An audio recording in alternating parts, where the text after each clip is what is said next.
இப்போவே உங்கள் வாதம் வேணாம். எந்த கட்சி? நீங்கள் எந்த கட்சியா? உங்களை தமிழிசை பார்க்க வந்தாங்களே, நீங்களும் பிஜேபி கூட்டணியா? உடனே அடுத்த கட்சிக்கு தான் போங்க. ஏயா யாருமே பார்க்க எதுக்குமே வரக்கூடாதா? மதுக்காக, அதாவது ஜெயலலிதாவை பற்றி ஏன் பண்ணாலும் சட்டசபைக்கு அந்த அம்மா வரலன்னு கேட்க மாட்டாங்க, ஏன் சட்டசபை கூட்டலன்னு கேட்க மாட்டாங்க.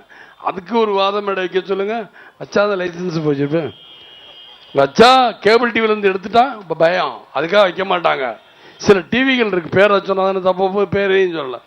ஆக விவாத மேடை இதெல்லாம் எதற்காக நான் சொல்கிறேன். என்ன அவர் இப்போ கேப்டன் டிவி என்ன பண்ணிட்டாங்க? கேஸ் தானே போடுங்க. ராஜ் டிவி என்ன பண்ணாங்க? கலைஞர் முதல்ல, கலைஞர் உடனே தூக்குனார். அவர் கலைஞர் என்ன பண்ணிட்டார்? கலைஞர் டிவின்னு ஆரம்பித்தார். சன் டிவி அவங்களுக்கு தான் சப்போர்ட் பண்ணி என்ன பண்ணிட்டாரு? ஆக இதெல்லாம் ஒன்று யாருனாலும் ஒன்றும் செய்ய முடியாது. எல்லாருமே நம்ம சொன்னால் நம்ம டிவி தான் மாறும். உங்கள் டிவி அடுத்த இன்னும் 6 மாதம் 8 மாதம் அப்புறம் வேற ஒரு ஆட்சி வந்து அவங்க டிவி தானே முன்னாடி நிற்கும். உங்கள் டிவி மட்டமாக இருந்துச்சுன்னா என்ன பண்ணுவீங்க?